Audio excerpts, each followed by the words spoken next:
jadi awalnya anak saya kecelakaan tanggal 16 September. 16 September itu kecelakaannya dekat rumah. Cuman karena waktu itu pernah ditinggal 1 jam di jalanan karena teman-temannya panik, dia takut, dia lari semua. Dia tuh kecelakaan motor, nggak pakai helm, terus nabrak batu kali yang besar-besar waktu ngebangun halte busway dekat rumah saya. Teman-temannya tuh panik, dia tinggalin 1 jam di jalanan. Dibawa pertama ke GMC. GMC itu klinik gitu dekat rumah saya, tapi dia nggak bisa nolong karena ngelihat keadaannya pendarahan keluar dari telinga banyak sekali, terus tangannya patah, terus daging daerah sini hilang.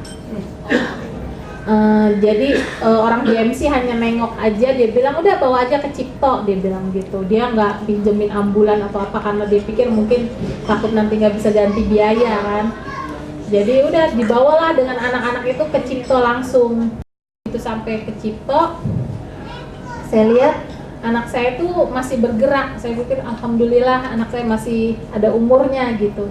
Tapi pas saya tanya, Syakir gimana kamu? Saya tanya gitu, ternyata dia udah keadaannya nggak sadar. Jadi kuping tuh udah berdarah banget yang sudah disumpel sama perban tebel masih keluar gitu. Nah dari situ saya terus langsung untuk untuk CT scan. Saya bilang ini masih di CT scan. Jadi ternyata di situ kan anak-anak koas semua. Jadi yang masih cuman bengong mandengin anak saya aja gitu. Udah saya bawa, saya suruh CT scan. Dia bilang, Bu nanti kateter dulu, itu makan waktu lama sekali. Pokoknya ceritanya panjang. Saya udah di situ udah kayak kepala dokter, ngatur ini. Jadi baru di CT scan-nya itu dari jam 1 malam, anak saya nyampe situ jam 2, saya sampai setengah 3, baru di CT scan setengah 9 pagi. Jadi anak saya tuh keadaannya udah bener-bener kejang-kejang, yang matanya tuh udah di kiri semua, udah begini gitu kalau dibuka matanya. Saya perhatiin kepala tidak ada luka sama sekali, tapi agak lebih rata. Saya curiga gitu, ini kayaknya kok kepalanya rata. Saya tuh perhatiin satu persatu tubuhnya dia. Terus akhirnya dokternya datang, saya nggak mau sebutin namanya. Itu dokter dekat sekali dengan saya, tapi dia sudah bicara yang menenangkan saya. Mungkin maksudnya bagus, tapi saya nggak bisa terima gitu. Cuman saya udah maafin dia. Dia bilang, kata anak kamu tuh nggak kenapa-napa, dia hanya terbentur. Kalau semua orang yang terbentur pasti ada pendarahan. Nanti kira-kira 3 hari lagi nanti anak kamu sudah diserap sendiri, diabsorb sendiri cairan atau darahnya sama badannya dia. Nanti 3 bulan juga dia bisa jalan kok, tenang aja, dia bilang. Saya saranin untuk pindah, dia tidak mau karena dia bilang di sini tuh bagus banget, cekatan banget. Saya bilang di sini lelet banget. Saya bilang enggak, yang cekatan kamu lihat itu yang tercepat di Indonesia, dia bilang gitu. Ya udah, saya pikir dia kan seorang yang sudah mau profesor, saya pikir jadi saya percaya aja, dan saya nggak pernah ngadepin kayak gini, jadi saya nurut aja dia masukin anak saya ke ICU. Tapi alhamdulillahnya saya merasa saya harus tungguin dia, harus jagain dia per detik, saya nggak mau tinggalin. Saya bilang gitu sama dokternya untuk supaya jangan dokter ICU ngusir saya. Dan di situ alhamdulillah saya ditunjukin obat kadaluarsa yang disuntikin. Terus tindakan-tindakan yang aneh, pokoknya aneh banget. Sudah melakukan masang alat, dia mau masang alat lagi. Saya bilang bukannya kaki kiri sudah. Oh sudah ya, oh untung belum ditusuk. Dia pokoknya aneh banget. Bener-bener yang udah luar biasa gitu. Saya bukan mau menjelekkan, tapi ini hanya kenyataan yang saya lihat. Jadi sehingga saya terpacu untuk membawa anak saya keluar dari rumah sakit ini. Beberapa hari anak saya di situ, ternyata itulah kesalahan yang fatal. 3 hari, jadi Sabtu, Minggu, Senin baru saya bawa ke Singapura. Itu adalah kesalahan yang fatal luar biasa. Jadi otak anak saya itu udah hancur seperti bubur. Jadi begitu dibuka tuh otaknya terbawa dengan darah waktu dibersihinnya tuh. Kira-kira kurang lebih sampai ya mungkin 25 atau 30 apa 20%, saya nggak tahu, pokoknya otak anak saya hilang. Jadi kalau di MRI itu bentuknya gerak gitu. Dan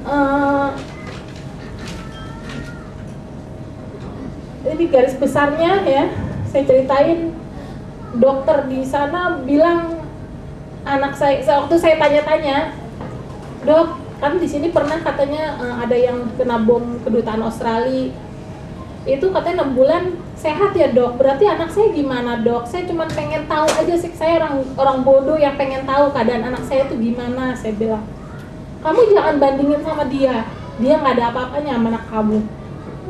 Kalau kamu mau bandingin, dia bilang, sama anak yang di Aceh, dia bilang, yang ketembak peluru, masuk peluru ke otak, itu baru kamu bisa bandingin. Itu anak, dia bilang 2,5 tahun atau 2 tahun keadaannya terus bagus, tapi saya nggak bisa ngomong di sini. Dia bilang, ngomong sekarang ini keadaan anak kamu akan begitu, saya nggak mau kamu kecewa, dia bilang.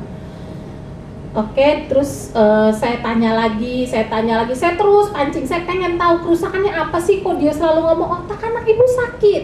Ibu jangan tanya kapan dia bisa sekolah, jangan tanya kapan dia begini. Jadi saya selalu ngorek gitu, kenapa. Jadi ternyata saya bisa korek dari dokter anestesinya, dia memang agak lebih terbuka.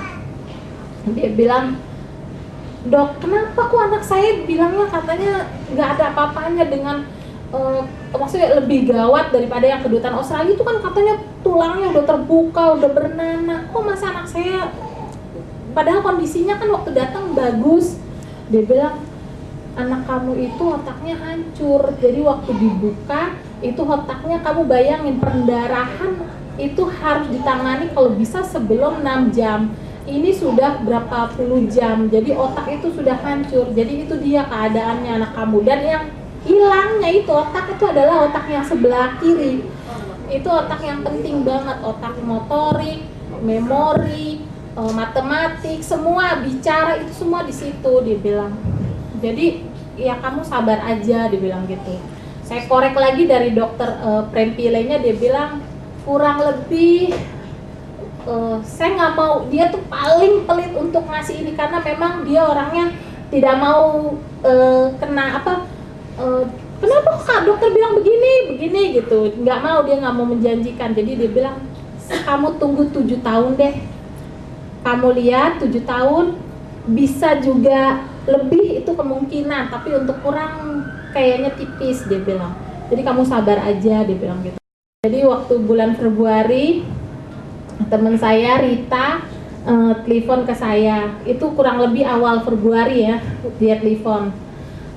Saya ditawarin itu, saya pikir saya ini udah keluar uang suami saya nggak tega untuk apa nambah-nambah lagi untuk sesuatu yang saya pikir kayaknya nggak perlu gitu. Saya nggak langsung bisa nerima, jadi kurang lebih ada seminggu lebih saya baru bisa nerima setelah teman-teman saya semuanya maksain gitu. Saya bilang ya oke lah, anterin deh. Jadi malam-malam waktu saya ke dokter di Indonesia yang di Pondok Indah ngecek anak saya, Ibu Rita nganterin 1 botol. Pagi dia jadi saya tidak tahu gimananya, tapi saya tidak pernah tahu dosisnya gimana. Pokoknya dia bilang ini jus, dan ini benar-benar bisa membantu, insya Allah bisa membantu gitu, karena sudah banyak yang bagus, dia bilang minum ini. Oke, jadi saya pagi saya kasih waktu saya masuk kasih obat jam 9 saya kasih jus ini.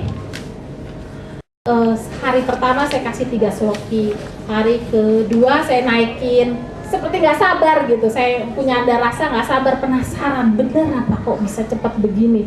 Saya ke hari ketiga juga tingkatin terus sampai hari keempat atau hari kelima, itu anak saya tiba-tiba yang tadinya ototnya kan pendek ya, karena waktu dioperasi tuh tulangnya dibuka. Pulang ke Indonesia kan masih pakai kulit aja, nggak ada tulangnya. Itu jadi lehernya tuh dipakein canggahin sama balon bantal seperti donat. Nah karena itu jadi ototnya pendek, sehingga otot tangan juga tertarik sehingga begini aja, dan matanya pandangannya kosong. Waktu hari kelima itu saya kasih, tiba-tiba dia yang bisa nengok, kalau ada orang buka pintu terus dia bisa liatin kemana orang pindah ke sini, dia nengok bisa nengok lah pokoknya. Saya bilang ini kayaknya dia bisa lihat saya begini, balik ke sini, ikutin saya. Nah mulai dari situ saya benar-benar percaya dan saya kasih sampai satu hari itu 600 mili saya kasih terus. Nah itu dia, alhamdulillah perkembangannya tuh bagus dan luar biasa. Jadi dari yang terapi targetnya belum ada target untuk anak saya bisa gimana, tiba-tiba yang langsung bertarget dan belum mencapai target untuk duduk dia sudah bisa duduk, belum mencapai target untuk bisa berjalan dia sudah bisa berjalan. Jadi benar-benar sampai sekarang juga orang yang di tempat terapinya itu sekarang sudah yang benar-benar ngejalanin juga ini untuk membantu orang-orang stroke di sana. Alhamdulillah, terima kasih.